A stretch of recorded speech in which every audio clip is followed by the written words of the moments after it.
The Music of Gnarl-Gnarth by Sunshine Smiles. Read by Pascal.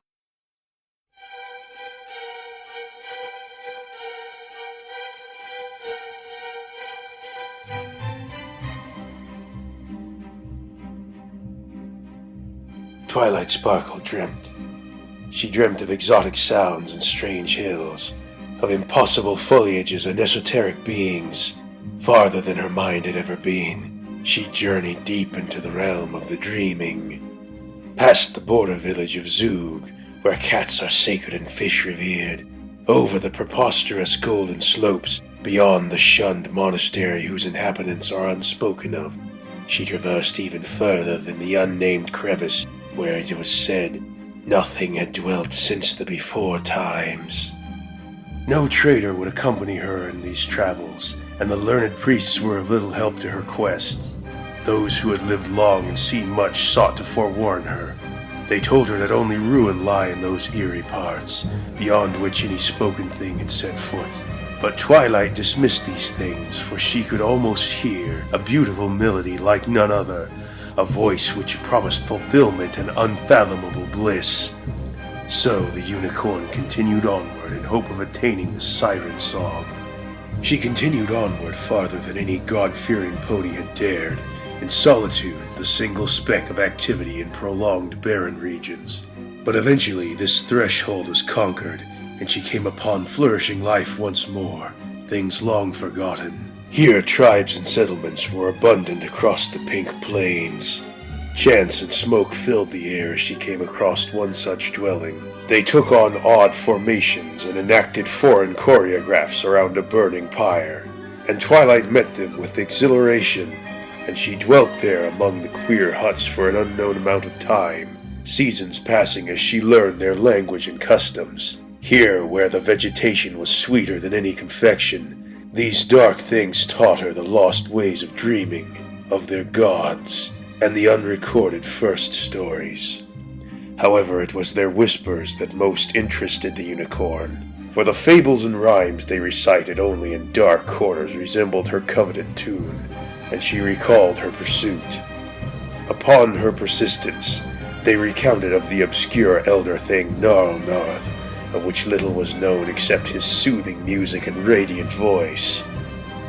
Encouraged, the studious pony inquired for yet more details, but at this, the amorphous natives could only point to the south, the tales having endured from older civilizations of which they had long lost contact. Hope rekindled, she thanked their hospitality and took her leave of their precious pastures, once more setting out for foreign bounty. Southward, she moved on winding paths through gravity-defying mountains, closer to what she hoped was the heart of the dreaming, where the oldest ones were sure to dwell. Winged amphibians soared through the air, guarding the night, and frequent storms required her to take shelter in many caves. But it was in the midst of these travels that the unicorn woke up.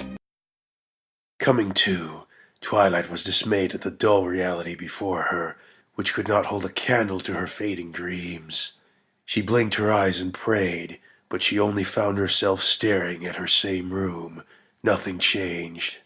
With a sigh, the mare was just about to resign herself to the drudgery of life, when her ears picked up the faintest of noises. Could it be? Was it really? Yes. That divine song was still with her even now, in the waking world. If Twilight could only find the source, she might grasp it forever, never needing to part with that blissful rhythm again. Those wonderful dream sights remained in her mind's eye alongside an even greater hope, and so Twilight was eager to sleep the next night with new vigor.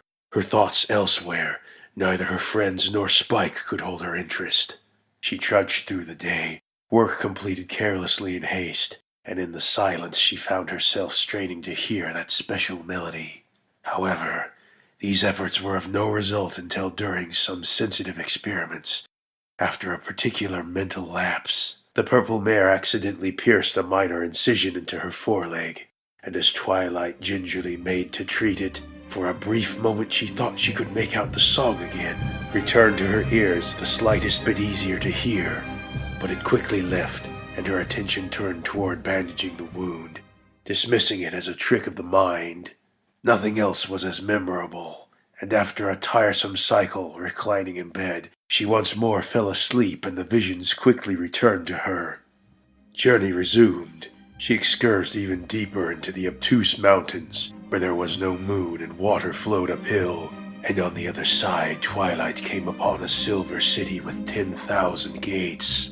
Infinitely grand and arcane, it held perfect geometry on structures spiring higher than she could see, intricate patterns utilizing shapes she'd never before known. With zest, she entered and met the tall ones with no face, who proclaimed themselves the first people. There was no need for speech as they communicated, and sentinels took her to the chamber of their high council. Partaking in strange sustenance, again Twilight heard of forgotten stories and the oldest dreams, this time with more of the details she so craved. But when she at last brought up her goal, the breathtaking music of Gnarl-Gnarth, discussion ebbed, and they admonished her. Such occult things and outside promises were best forgotten, these advanced ones urged. Instead, they beckoned her to indulge in their wonders and enjoy their annual festival, commemorating the progress of their people. Twilight Sparkle longed to stay, to join in the celebration and learn of their achievements, but still, that something else called her. It beckoned her. She could feel it faintly in her head, a harmonic voice speaking in rhythm, the seductively exquisite tune, even more so than it had seemed before. She could only catch faint snippets before it flickered out again, despite devoting her full concentration to it. Enchanted, she turned down their offer, and at their insistence pledged to turn back, and under their watchful focus, she did leave the main of their non-Euclidean Eden, but instead returned to its copious outskirts. In these dim parts, for even such an antiquated utopia as this silver city contains areas less than savory, the determined unicorn found those with less inhibition and looser speech. Even so, the beings were hesitant to speak about the beguiling whisperer or his kind, and for a brief conversation merely revealed the direction she must travel. But Twilight still paid their fears no heed, regarding it as undue superstition. They had not heard the sweet music she had. They had no idea just how wonderful this great one truly was, better than anything they could offer. Leaving the magnificent Silver City, she maintained her pursuit of this extrinsic bliss. The regions she next traveled were largely tundra, a land of sleeping giants and adorned with mammoth carvings.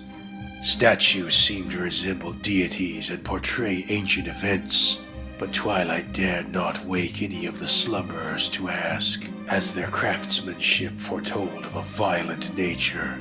Further on, the elevation continued to lower, and night did not reach these parts, where even gravity was weak.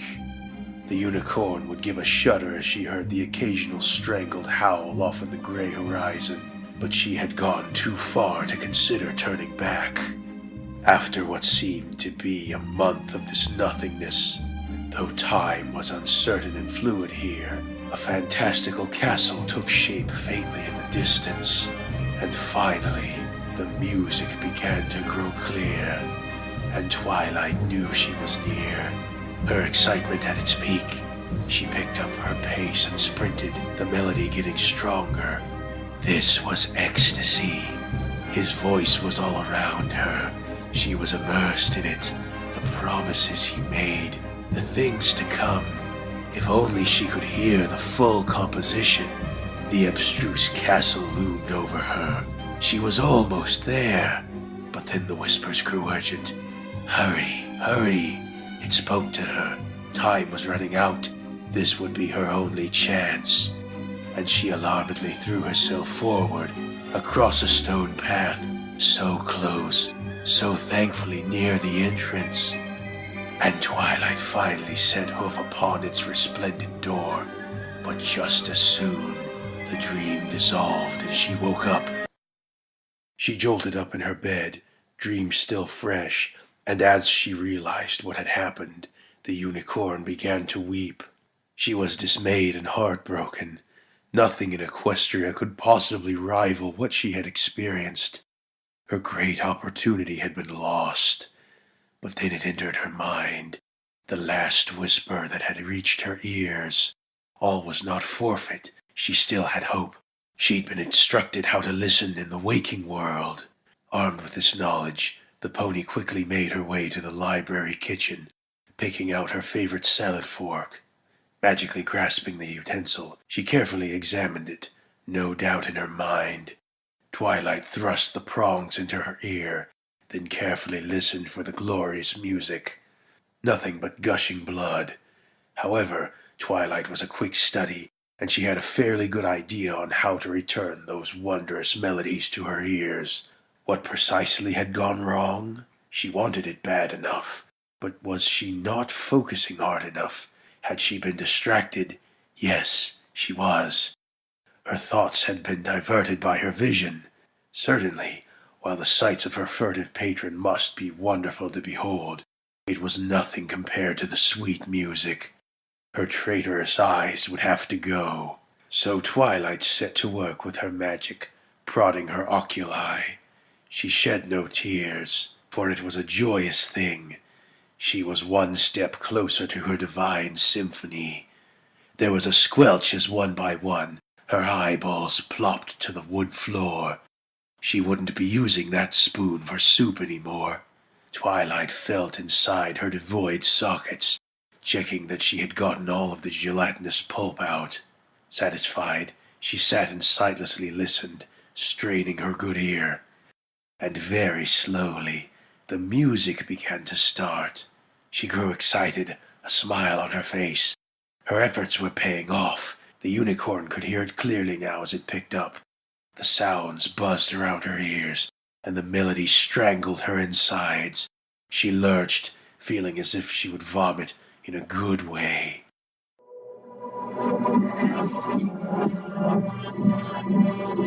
But no, something was wrong. This wasn't her divine melody, the one that had mesmerized her. It certainly flowed beautifully, and yet something was off. The beats didn't quite line up. The flow was unsettling. New sounds stretched her ears, mind stressing to interpret them, and she could feel the rhythm, feel it coursing through her system. Oh, Celestia, it was messing up her respiration. Her blood wasn't pumping right. Something was crawling inside her. The Whisperer had indeed given Twilight Sparkle a reward for her trouble, but not the beautiful song she had so long sought. No, she'd instead been provided another, one containing disturbing notes and rhythms not intended for pony ears. The afflicted unicorn let out a coarse scream, flailing desperately for a kitchen knife and carving herself. She slit her belly, organs sloppily spilling out as she tried to get at her kidney. She had to feel it, make sure nothing was in there, and then it was her spleen. But then the blood in her leg began to burn, and she started to saw the limb off. Breathing only grew harder as she pulled back the skin, stabbing at the beats pulsing under her muscle. Blood and music pouring out. Twilight sliced veins and bothered her intestines, begging for silence. But the music only continued, and with it her self-dismemberment. For Gnarl-Gnarth is a devious eldritch, eternities having rendered him unsympathetic to the hearts of mortals. And so he had ensnared the yearning unicorn with false promises, as he did all those who find themselves too deep in the dreaming, only to coolly mock as she undid herself. As perhaps is demanded of hope, Twilight Sparkle suffered for hers.